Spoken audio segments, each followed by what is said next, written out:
여러분, 진정 그렇습니다. 누군가 날 위해서 기도해 줍니다. 우리 성령 하나님께서 우리 안에서 강구하시고 나와 내 자녀와 내 손자 손녀들을 위해서 누군가 기도해 준다는 건 참 놀라운 일이고 영광스러운 일인 줄로 믿습니다. 우리 서로 사랑합니다. 축복합니다. 인사 나누고 말씀 나눕니다.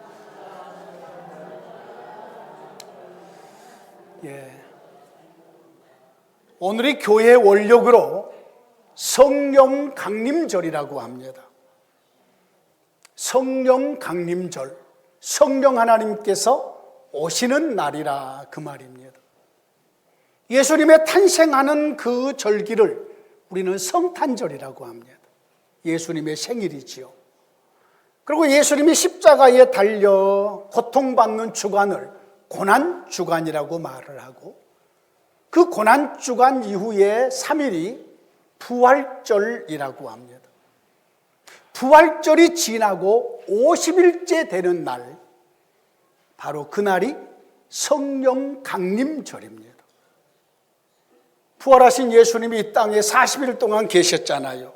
그리고 승천하시고, 승천하셔서 10일 후에, 그래서 오순절이라고도 하죠. 그래서 성령 강림하는 주가 이번 주라고 보통 표현을 합니다. 자, 우리는 이때에 이런 질문을 한번 던져볼 필요가 있습니다. 성령 하나님이 왜 오셨을까? 이 땅에, 자, 예수님은 왜 오셨나요? 예수님은 왜 오셨죠, 이 세상에? 여러분 기억해 놓으십시오. 예수님은 우리를 구원하러 오셨는데, 예수님이 오셔서 이 세상에 하나가 만들어진 것이 있어요. 교회요, 교회. 그래서 예수님은 이 세상에 교회 설립하려고 오셨다. 그 교회가 전부 다 구원받는 하나님의 백성들이거든요. 그렇죠? 그러면 성령 하나님은 왜 오셨을까요? 기억해 놓으십시오. 구원받는 하나님의 백성, 하나님의 아들, 딸들과 영원히 함께 사시려고 오신 것. 함께 사시려고. 예수님을 믿는 내 안에 성령 하나님 계셔요. 예수 믿는 여러분 안에 성령 하나님이 계셔요. 성령 하나님은 하나님의 영이시고 인격자 되시는 하나님이셔요. 함께 하시는 거죠. 함께 하시려고 성령 하나님이 오셨어요. 그러므로 신목사는 신목사 혼자 사는 게 아니에요. 여러분 다 마찬가지예요. 자, 아버지와 아들이 함께 여행을 합니다. 한 차를 타고 여행을 합니다. 아버지의 바람은 딱 하나죠. 이 아들이 잘 살았으면 좋겠다. 이 잘 산다는 개념이 막 부자로 산다, 뭐 어떤 권세를 갖는다, 이런 개념보다는 이 아들이 행복했으면 좋겠다, 건강했으면 좋겠다, 많은 사람들에게 사랑받았으면 좋겠다, 그리고 이 아들이 좋은 영향력을 많이 드러냈으면 좋겠다. 믿는 저와 여러분들은 이 아들이 예수님의 마음을 품고 예수님의 사랑을 듬뿍 받고 예수님의 뜻을 이루고 예수님과 함께 살아가는 멋진 아들이 됐으면 좋겠다, 이런 마음을 갖지 않겠어요? 아버지라면 그럴 거라고요. 아버지라면. 자, 그러면은 우리 안에 계신 성령님이 우리 가운데 오셨다면은 성령님이 우리에게 원하는 것이 있지 않겠어요? 그 원하는 것을 성령 하나님이 마음대로 막 이끌어가 버리시는 것이 아니라 먼저 우리 안에 물어봐요. 그럴 마음을 주시면서 물어봐요. 여러분, 물어보는 것이 얼마나 중요한지 몰라요. 제 삶 속에 일어났던 일들이기 때문에 여러분께 가끔 말씀을 드립니다. 제 아내가 여기에 이 목 밑에 구멍을 뚫어놓고 일이 호흡을 하면서 가래가 일이 다 나와요. 근데 썩성기로 가래를 빼는 것이 본인은 좀 아픈가 봐요. 가래가 찬 것 같아서 내가 그냥 장갑 끼고 비닐장갑 끼고 썩성기를 갖다 대면은 나한테 물어보고 해야지 왜 안 물어보고 하냐고 나를 잡아먹으려고 그래요.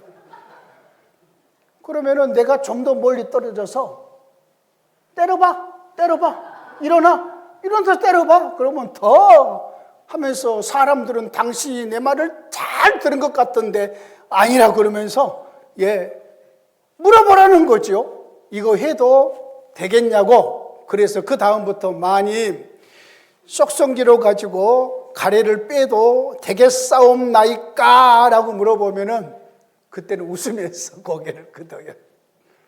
성령 하나님이 우리를 막 강제적으로 이끌어 버리신 것이 아니라 우리 안에서 우리로 하여금 선하게 살아봐야 되겠다, 믿음으로 살아봐야 되겠다, 기도하면서 살아봐야 되겠다, 이럴 마음을 품게 하신다는 거예요. 억지로 이끄시는 것이 아니라. 가끔 전에 제가 전도사 때에는 그런 기도를 했어요. 하나님 나한테 물어보지 마시고 하나님의 뜻대로 막 강제적으로 나를 좀 이끌어 가십시오. 왜냐하면 그때는 막 내 욕심이나 나 열정이 막 드러날 때잖아요. 그러니까 늘 하나님과 줄다리기 하는 것 같았어요. 줄다리기. 나는 이렇게 하고 싶은데 하나님은 나를 끌어서 다른 데를 일로 시키고 하나님과 꼭 줄다리기 하는 것 같아가지고 하나님 나한테 그냥 맡기지 마시고 하나님이 강제적으로 나를 막 이끌어가 버리셔요. 이런 기도를 드린 적이 있는데 그 기도 전부 다 헛것이었어요. 성령 하나님은 아주 친절하시고 사랑이 많으셔서 먼저 우리에게 그럴 마음을 품게 하셔요. 기도할 마음을 품게 하시고 섬길 마음을 품게 하시고 내가 잘 살아봐야 되겠다라는 마음이 우리 안에서 들도록 일하셔요. 그럼 우리는 이제 우리 안에 계신 성령 하나님이 우리를 강제적으로 이끌지 않으시니까 우리 안에서 그럴 마음을 주신 성령 하나님께 감사하면서 우리가 잘 살아봐야 되겠다 이런 마음을 품으시기를 원합니다. 이미 다 그런 마음을 품으신 줄로 믿습니다. 그냥 내 인생 얼마 남았으니까 마음대로 살자 이런 성도는 아무도 없을 것이에요. 좀 잘 살아보자. 내 가족들을 잘 섬겨보고 사랑해보고 목사는 목사의 일을 좀 더 잘 해보자 이런 마음들이 우리 안에 든단 말이에요. 그러면 어떻게 사는 것이 가장 잘 사는 길인가? 아까도 말했듯이 부자로 사는 사람, 삼성의 이재용 회장 잘 살고 있는 삶인가? 쿠팡의 김범석 회장 잘 살고 있는 삶인가? 미국에서 욕을 바가지로도 먹고 있대요. 쿠팡. 쿠팡을 안 쓰려고 해도 저절로 쿠팡에 손이 가. 이게 뭘 살려고 하면 쿠팡에 가서 검색이 된단 말이에요. 좀 다른 업체 없는지 모르겠어요. 돈을 그렇게 많이 벌었으면 좀 우리나라에 좀 많은 부분에 헌신하고 그래야 되는데 미국에 막 로비 자금으로 막 수천억을 쓰니 말이죠. 우리나라 사람으로서 옳지 않잖아요. 그가 하버드 나오면 못 해요. 그 부자가 되면 못 해요. 사람들에게 욕을 바가지로도 먹고 있는데 그잖아요. 잘못 살고 있는 거예요. 그러니까 부자로 산다고 해서 잘 사는 게 아니고 많은 권력을 가졌다고 해서 잘 살고 있는 게 아니에요. 잘 산다는 말은 여러분 결론부터 말씀을 드릴게요. 잘 사는 것이 뭐냐? 성령 하나님께서 궁극적으로 바라는 것이 뭐냐? 예수님처럼 사는 거예요. 믿습니까? 예수님처럼 사는 것. 이게 설교 끝이에요. 우리의 내 마음이 어떤 마음을 품을 것인가? 예수님의 마음을 품는 거예요. 무슨 말을 하면서 살아갈 것인가? 예수님처럼 말하는 거예요. 내가 무슨 일을 할 것인가? 예수님이 행하셨던 일에 동참하는 거예요. 그러면 저와 여러분들의 삶이 가장 잘 사는 삶이 되는 거예요. 이보다 더 좋은 삶은 없어요. 성령 하나님께서 우리 가운데 오셔서 누구를 증거하느냐 하면은 예수님을 증거해요. 믿지 않는 사람들에게 오직 성령이 너에게 임하시면 너희가 권능을 받고 예루살렘과 온 유대와 사마리아와 땅끝까지 이르러 내 증인이 되리라. 예수님의 증인으로 성령 하나님이 오시는 거란 말이에요. 또 성령 하나님이 이제 안 믿는 사람에게는 예수님을 증거하고 믿는 우리 가운데 오셔서는 예수님을 닮도록 우리를 이끌어 가시고 감동하셔요. 그러므로 성령 하나님의 원함은 예수 그리스도를 닮도록 우리를 감동하고 이끌어가는 일이에요. 오늘 우리가 읽은 본문이 그것을 딱 한 줄로 요약하고 있어요. 사도 바울이 고백합니다. 내가 그리스도를 본받는 자 된 것 같이 너희는 나를 본받는 자가 되어라. 여러분, 영어 성경에 이 부분을 imitation이라는 단어를 썼어요. imitation, 또 example, 샘플이라는 단어도 썼어요. 여러분, imitation이 뭐예요? 내가 다이아 반지 하나를 가지고 있어요. 근데 이걸 끼고 다니면은 잊어버릴 수 있잖아요. 여러분, 안 잊어버리는 가장 좋은 방법, 휴지에 싸가지고 놔둔 거예요. 아주 쉽게 내가 휴지 버리는 거죠. 누가 여기다 휴지를 놔뒀어? 갖다 그냥 쓰레기통에 버리는 거죠. 그리고 1년 후에 생각하는 거죠. 그죠?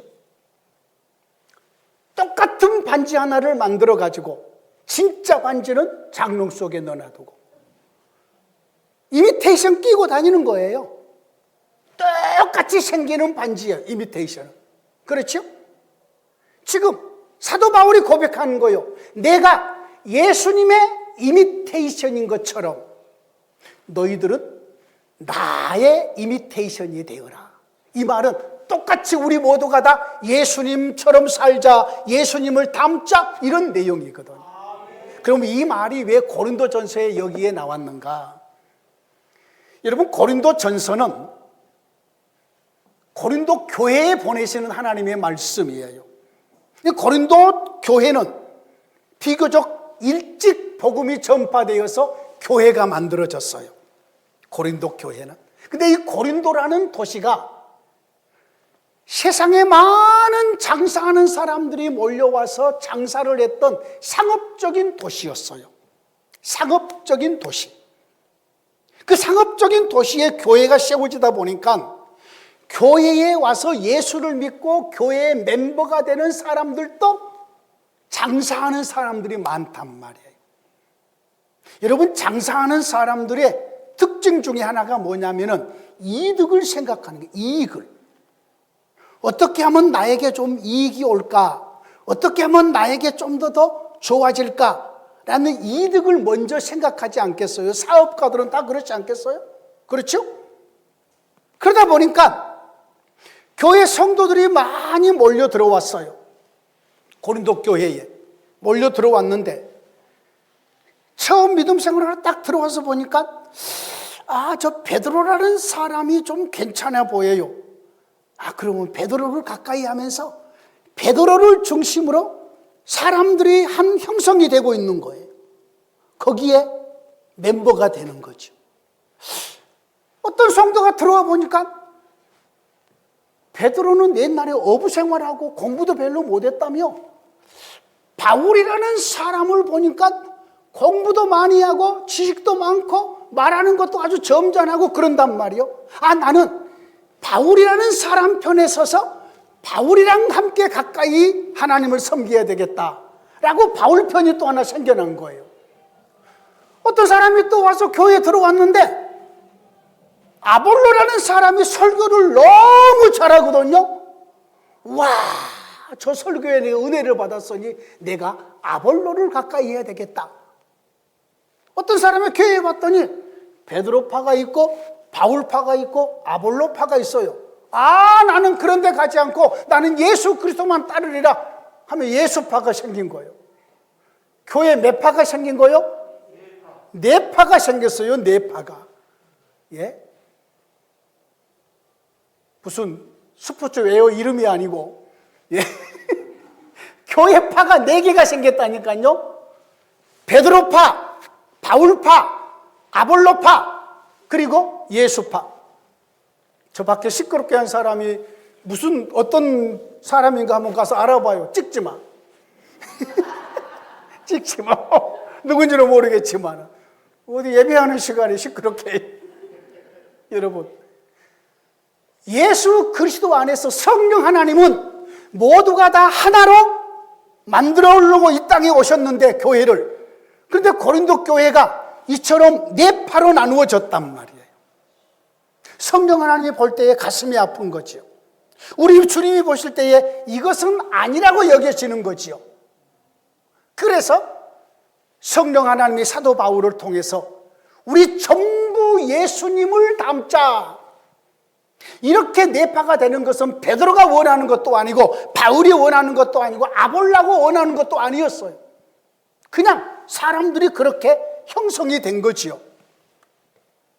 그래서 성령 하나님이 사도 바울을 통해서 고린도 교회에 말씀을 주십니다.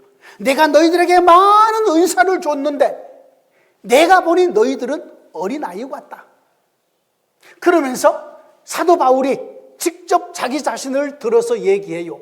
내가 예수님을 본받는 자 된 것 같이 너희들은 전부 예수님을 본받자. 그래서 교회가 하나 되자. 예수님을 닮는 교회로 하나 되자. 예수님 중심으로 하나 되자. 라는 말씀이 오늘 우리의 본문의 말씀이에요. 여러분, 교회의 주인 되신 분은 예수 그리스도이십니다. 믿습니까? 예수님만이 이 땅에 교회를 세우러 오신 유일하신 분이셨습니다. 예수님은 이 땅에 오셔서 십자가 지시고 부활하시고 승천하셔서 만왕의 왕이 되시고, 그리고 성령 하나님을 보내주셔서 이 땅에 교회를 세우셨습니다. 하나님이 이 세상에 보내신 성령 하나님이 함께 하신 그 자체가 구원입니다. 구원. 여러분, 예수 믿는 성도들 중에 나는 다음에 구원을 받을 수 있을까 없을까? 나는 다음에 천국에 갈 수 있을까 없을까? 혹시 이런 문제로 고민하고 계신 분들이 혹시 계십니까? 오늘로 고민 끝내시기를 원합니다. 우리 안에 성령 하나님이 계시는 증거가 내가 예수님이 믿어지는 거예요. 예수님을 내가 주님, 나의 구주라고 부르게 되는 것은 세상 지식으로 되는 것이 아니라 성령 하나님이 우리 가운데서 그런 은혜를 주신 거란 말이에요. 그러면 우리 안에 성령님이 오셔서 함께 사는 것, 이렇게 살아가는 이 삶을 가리켜서 구원받은 삶이라고 말하는 거예요. 다음에 천국은 이렇게 성령 하나님을 모시고 살아가는 구원받는 하나님의 자녀들이 그의 나라에 들어가는 거예요. 다음에 알 수 없다는 말이 아니라 이미 구원받은 자들을 하나님의 영광의 나라로 이끌어 가시는 거지요. 우리가 하나님을 아버지라고 부르잖아요. 구원받았기 때문에 그런 거예요. 하늘의 백성이 되었기 때문에 그런 거예요. 아직 예수님을 믿지 않는 사람들 속에는 하나님의 성령이 아직 임하지 않았어요. 하나님의 성령이 임하지 않았으니 그 성령님은 아들의 영이시거든요. 우리가 성령님을 모셨기 때문에 하나님을 아버지라고 부르는 거예요. 예수님이 아버지라고 불렀나요? 우리도 아버지라고 부른 거예요. 예수 믿지 않는 사람, 불신자들은 아직 그들 속에 성령이 없기 때문에 하나님을 아버지라고 부를 수 없는 거예요. 하나님의 관심도 없고 우리 하나님을 믿지도 못하는 거죠. 왜요? 성령이 하는 일인데 성령님이 오시지 않았기 때문에 그러시는 거죠. 고린도 교회 주인은 예수님이셨습니다. 우리 또감사교회 주인도 예수님이신 줄로 믿습니다. 여러분, 교회 안에서 사람을 중심으로 교회가 파가 나누어지는 것은 하나님의 뜻이 아닙니다. 성령의 역사가 아닙니다. 우리는 온전히 예수 그리스도를 중심으로, 우리의 주인 되신 예수님을 중심으로 하나가 되는 은혜가 있어줘야 될 줄로 믿습니다. 어느 교회든지 사람이 높이 드러나서는 안 됩니다. 여러분, 대형 교회들에게서 혹시 이런 경우가 나타날 수 있어요. 유명한 목사님이 그 교회에 인기가 많아가지고 그 목사님을 따르는 경우들이 있을 수 있어요. 물론 목사님의 뜻은 아니겠지만, 그러나 어떤 상황 속에서도 우리는 교회로서 하나님이 불러주시고 성령 하나님이 함께 하셨으니 우리의 주인 예수 그리스도 그분만을 높이고 예배하리라, 이 마음을 가져야 될 줄로 믿습니다. 교회 주인 되신 우리 주님은 모든 것을 주관하십니다. 하늘과 땅의 왕이실 뿐만 아니라 그분은 창조주이시고 구원자이십니다. 역사의 주관자이십니다. 근데 그 주님이 이 세상을 경영하시는데 무엇을 중심으로 경영하시느냐? 교회를 중심으로 경영하셔요. 세상은 넓고 사람들은 많아도 우리 주님의 관심은 교회요, 교회. 여러분이 학교 운동장에 가을에 운동회 할 때 연세 드신 분들 가보셨잖아요. 많은 애들이 있는데 누구만 보여요? 내 새끼만 보이는 거죠. 내 새끼만 찾고 내 새끼만 보이는 거죠. 여러분, 목사들은 밖에 나가잖아요. 밖에서 우리 성도들을 보면 더 반가운 거예요. 더 반가운 거예요. 이번에 병원에 주일날, 아니 어젠가 그젠가요? 어제군요. 어제 병원에 좀 늦게 갔어요. 왜냐하면 면회를 올라오면 좀 빨리 오시지. 오후 5시에 한의사 부부가 면회를 온다고 연락이 왔어요. 지난번에 한번 왔다 갔는데 내가 주례를 했던 부부거든요. 남편도 한의사, 아내도 한의사. 목사님 5시에 가겠습니다. 속으로는 2시나 3시쯤에 오니라 라고 보내고 싶은데 알았어. 그래서 오전에 안 가고 점심 먹고 오후쯤에 딱 갔는데, 병원에 갔는데 우리 교회 성도 중에 이쁜 미인 한 분을 복도에서 만났어요. 어찌나 반가운지 가서 와락 끊어 안았어요. 권사님 웬일이세요?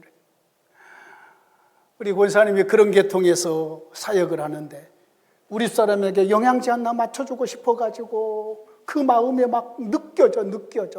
네? 여러분, 목사는 다른 데 가서 우리 교회 성도들 자랑해요. 제가 다른 데 집회 가면요, 여러분 자랑해요. 예. 예수 그리스도의 마음에 교회밖에 안 보여요. 나라가 있고 또 다른 조직이 있고 온 세상에 어떤 것이 있다고 해도 예수님의 관심은 오로지 교회예요, 교회. 예수 믿는 저와 여러분들이 우리 주님의 관심이란 말이에요. 역사를 교회 중심으로 이끌어 가셔요. 여러분, 대한민국을 주관하신 분도 예수님이신 줄로 믿습니다. 미국과 이란을 주관하신 분도 주님이시고 러시아와 우크라이나를 주관하신 분도 주님이셔요. 비록 전쟁 중이지만 우리 주님이 때로는 심판할 자를 심판하실 것이고 회복할 자를 회복하실 것이에요. 여러분, 앞으로 기대하시기를 원합니다. 대한민국에서 태어난 것을 여러분 감사하시기를 원합니다. 10년 전에 롤랜드 회사에서 전 세계를 평가하는 그런 일들이 있었습니다. 2045년, 2050년쯤 되면은 대한민국이 세계 경제 3위가 될 거라고 했습니다. 아무도 믿지 않았습니다. 저렇게 작은 나라가, 기름 한 방울 나오지 않는 나라가 세계 경제대국 3위? 그런데 요즘에 놀라운 일이 벌어집니다. BTS에 열광했던 그 사람들이 2045년, 50년이 되면은 각 나라를 이끌 것입니다. 그리고 전쟁에 폐허됐던 나라들이 한국에 손을 뻗칩니다. 와서 건설해 주십시오. 건설해 주십시오. 그리고 중동에서, 그리고 나토 회원국에서, 그리고 동남아의 여러 나라에서 우리 대한민국을 향해서 손짓을 하고 있습니다. K컬처, K방산, 또 K정치, 이루 말할 수 없이 엄청난 K푸드까지 포함을 해가지고 우리 대한민국에 엄청난 손짓을 지금 하고 있다고요. 2050년까지 가지 않을 것 같아요. 세계 3위가 되는 것이 얼마 남지 않았어요. 나는 기도하면서 가만히 생각해 봤어요. 왜 하나님께서 대한민국에 이런 복을 주셨느냐? 우리 어른들이, 베이비 부모 세대들, 그들 때에, 우리 때도 마찬가지예요. 삼각산, 북한산에 가서 얼마나 기도를 했나요? 나라를 위해서. 예? 그때 기도하지 못하게 하려고요. 막 박정희 대통령 때도요. 아니면 그 이후에도요.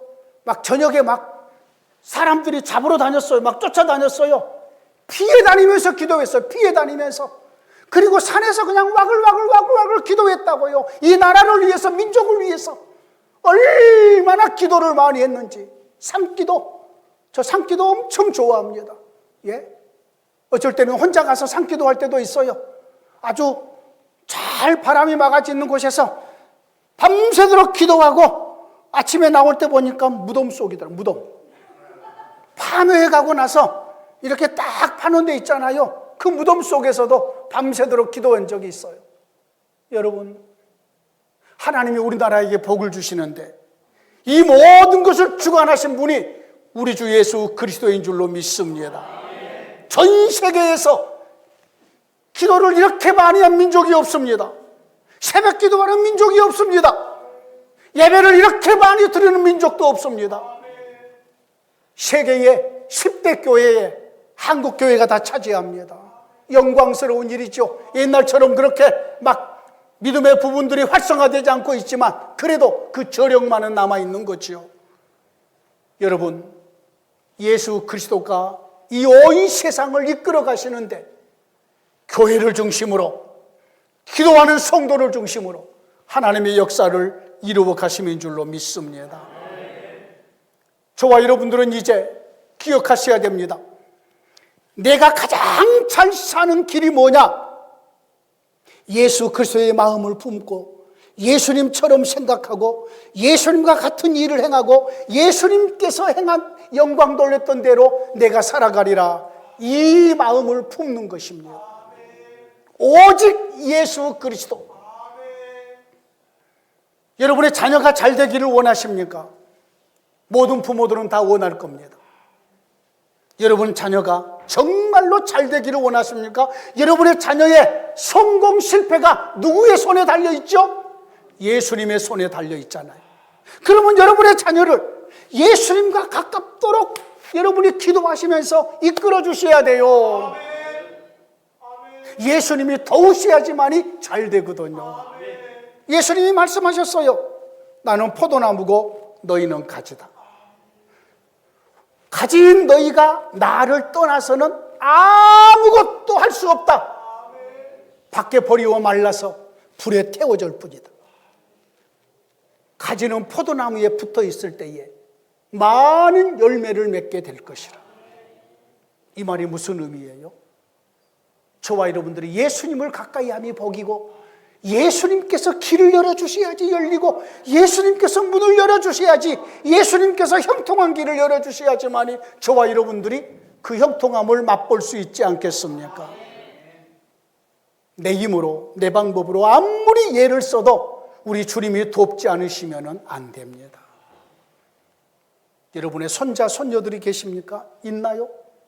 그 손자 손녀들을 여러분이 예수 그리스도를 사랑하도록 예수님의 사랑 안에 머물도록 예수님과 함께 살도록 예수님의 뜻대로 살도록 여러분께서 그렇게 기도하시면서 이끌어 가셔야 됩니다. 가장 잘 사는 길이에요. 예수님을 닮은 삶, 예수님과 함께 살고 예수님 영광을 드러내면서 사는 삶이 이것보다 좋은 삶이 없는 거죠. 여러분, 믿음의 생활이 점점 깊어지고 나이가 점점 많아지면서 그제서야 값진 것이 무엇인지 알게 돼요. 그 값진 것이 예수 그리스도 안에 사는 거예요. 여러분, 죽음이 우리 앞에 다가왔다고 생각해 봐요. 죽음이. 그러면은 다른 것을 뭘 생각하겠어요? 내가 죽은 다음에 맞이할 분, 내 인생을 심판하실 분, 나를 영원토록 책임져 주실 분, 예수 그리스도밖에 없잖아요. 그분이 기뻐하는 것이 무엇일까? 내가 예수님을 더 사랑해야 되겠다. 예수님의 말씀대로 나의 남은 생을 순종하며 살아야 되겠다. 오직 예수님의 마음을 품고 따라야 되겠다. 이런 마음 들지 않겠습니까? 지금 성령 하나님이 바울을 통해서 우리에게 주시고자 하시는 은혜가 바로 그것입니다. 저와 여러분들은 먼저 예수님의 마음을 품어야 될 것입니다. 성령님이 빌립보 교회에 말씀하십니다. 너희 안에 이 마음을 품으라. 곧 그리스도 예수의 마음이니. 그러면 예수님이 자신의 마음을 뭐라고 표현했을까요? 나는 마음이 온유하고 겸손하다. 예수님의 마음이에요. 온유하고 겸손하다는 거예요. 여러분, 온유하다는 말은 다 담는다는 말이기도 해요. 보자기 같은 거예요. 큰 그릇과 같은 거예요. 나를 욕한 사람도 내 안에 품어요. 나를 사랑하는 사람도 더 가까이 품어요. 나를 미워하는 사람도 내 마음에 품어요.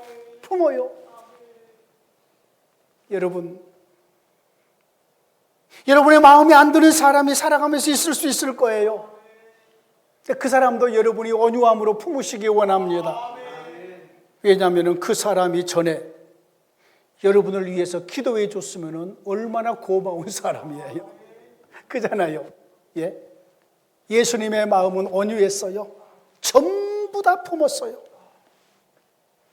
한 10년 전에 우리 조광수 장로님이 여행을 하면서 저에게 이런 질문을 던졌습니다. 질문 같지 않는 질문인데 들어보면 또 의미가 있어요. 목사님, 바다를 왜 바다라고 했을까요? 여러분, 간단한 질문이잖아요. 바다를 왜 바다라고 했을까요?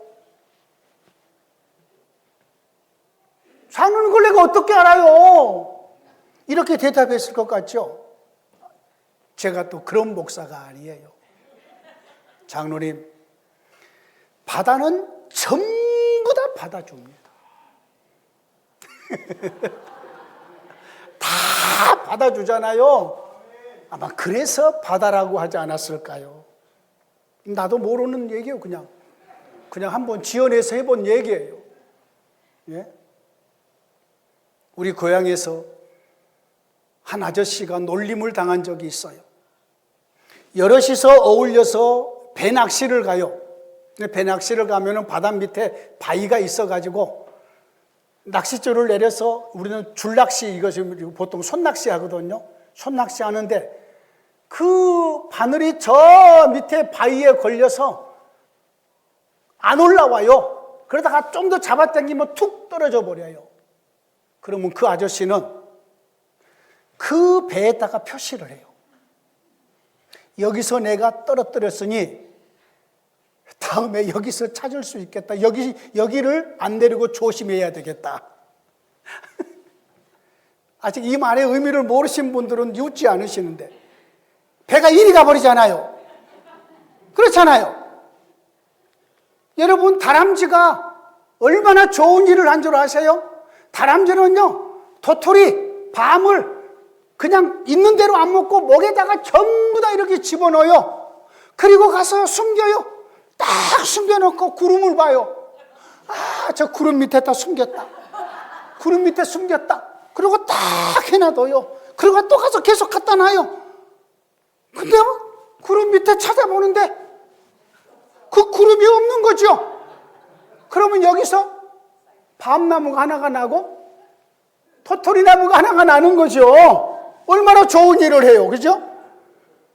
여러분 통장 속에 은행 속에 넣어놔두고 그냥 비밀번호 잊어버리셔요. 괜찮아요. 다 국가가 다 유익이 되는 거죠. 여러분, 저와 여러분들의 믿음 생활이 우리 주 예수 그리스도의 마음을 품고 우리 주 예수 그리스도의 그 온유의 마음으로 모든 사람을 여러분의 마음속에 담아놓으면 여러분 안에 담겨진 이 모든 사람들을 위해서 기도하게 되고 좋은 관계를 유지하게 되고 이것이 주님의 온유한 마음이에요. 뿐만 아니라 주님의 마음은 겸손하다고 그랬어요. 겸손. 여러분, 겸손은 낮아지는 마음이잖아요. 대접받으려고 하는 마음이 아니라 낮아지는 마음. 이런 마음을 품고 저와 여러분들이 살아간다면 우리의 인생을 예수님을 닮은 잘 사는 삶이 될 줄로 믿습니다. 하나님 감사합니다. 예수님만이 우리의 주인이십니다. 예수님만이 우리의 구주이십니다. 예수님만이 우리의 전부이십니다. 생명이십니다. 길이 되십니다. 진리가 되십니다. 예수 그리스도 닮게 없어서 주님의 마음, 온유하고 겸손한 마음 닮게 하시고 주님의 목적 하나님의 나라를 위해서 살아가는 우리 모두가 되게 하여 주시옵소서. 예수님 이름으로 기도하옵나이다. 아멘. 89